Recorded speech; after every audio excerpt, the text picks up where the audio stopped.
Hello everyone, XV here from youtube.com/XVRogueGaming, and this is the 12th video in a weekly series I'm doing for Dotacinema designed to take your game to the next level. Congratulations to this week's winner, Mr. Reverdy, for posting a suggested topic in the comments for last week's tutorial. Remember that your topic doesn't need to be the one chosen. All you have to do to win is be subscribed to my channel and let me know something you'd like to learn about. This week's video is on the mechanics of gold throughout the game. There are 5 primary ways to acquire gold. The most basic is the periodic gains you get by default. It's 1 gold every 0.8 seconds, or 5 gold every 4 seconds if you want to use whole numbers. The next fundamental way to gain gold is via last hitting creep. Here's a quick overview of the relative worth of various creep spawns on the map. A standard wave of lane creeps is worth 228 gold, factoring in the periodic catapult. Small neutral camps are worth 80 gold on average, medium camps are worth 115 gold on average, large camps are worth 135 gold on average, and lastly, ancients come in on top worth 264 on average, the least value being the golems and the most valuable being the dragons. Here's where things get a little bit more complicated. Hero kills are not as cut and dry as creep, awarding gold based on a number of factors including the enemy's level and streak. The formula looks like this. The streak bonus starts with killing spree all the way up to beyond godlike, awarding a bonus 50 gold per tier. Outside of streak, first blood awards a straight 200 bonus regardless of any other factors. If an allied creep or tower gets the last hit, this gold is awarded to the last hero to deal damage to the deceased in the current combat. If multiple heroes had dealt damage, regardless of their relative participation, this gold is split evenly amongst all those who helped.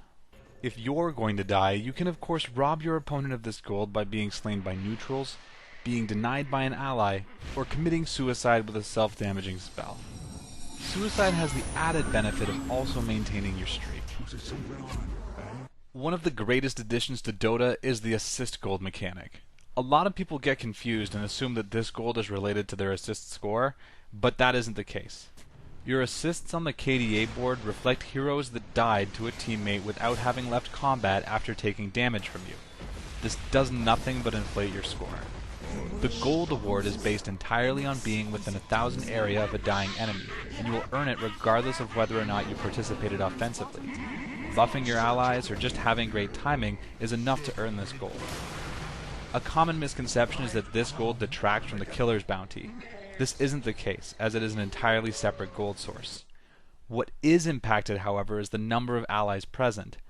Though assist gold is evenly distributed amongst all those nearby, and while it is reduced on an individual level, the total amount still grows, encouraging teamfights. Lastly, towers are even more complicated because of their global gold. Getting the last hit on a tower provides an average of 461 gold, increasing by 50 for each tier. In addition, all allied heroes gain 200 gold for tier 1 towers, which increases by 40 for each tier.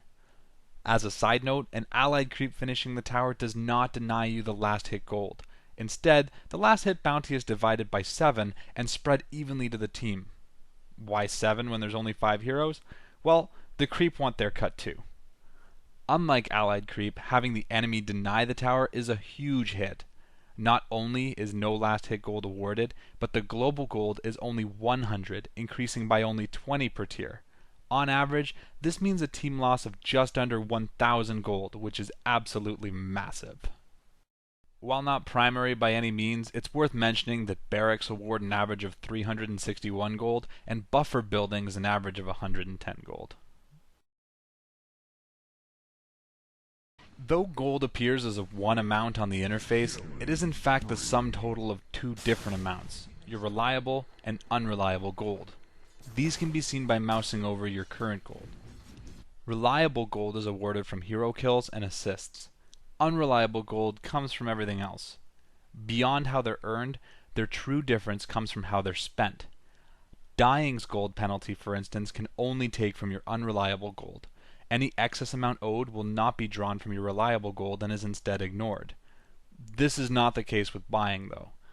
Though it will always draw from your unreliable gold first, any overage will take from your reliable.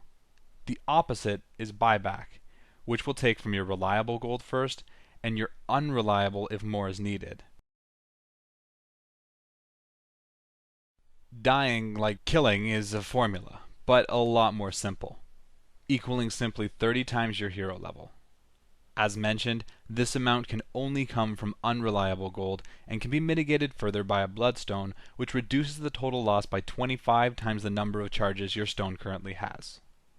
Buying items is very straightforward, but there are two nuances worth mentioning. An item can be sold to a vendor for its full amount within 10 seconds of purchase. This option is lost if another hero holds your item, but not if it is on the courier or ground. After 10 seconds, items are vendored for only 50% of their value, with the exception of recipes, which are worth 80%.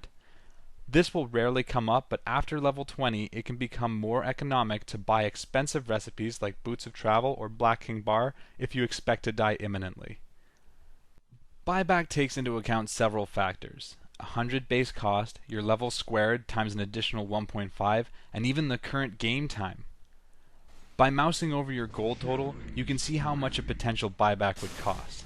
Note that when it says buyback ready, it only refers to the 4-minute cooldown and not whether or not you have sufficient gold, and unfortunately does not take into account the amount of gold you will lose if you die.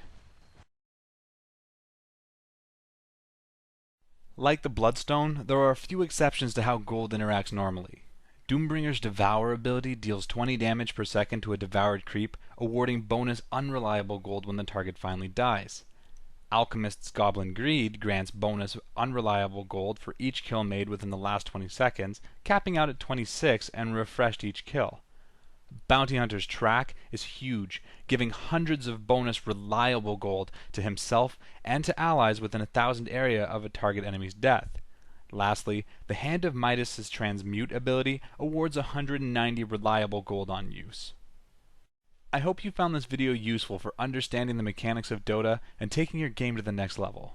Remember that it's you who decide the topics, so be sure to post in the comments below what you'd like to see and subscribe to my channel to be eligible to win chest keys. As always though, if you like this video, please thumbs up, share, and check out my channel for more in-depth guides and exclusive content and contests. Until next week, this is XV, signing out.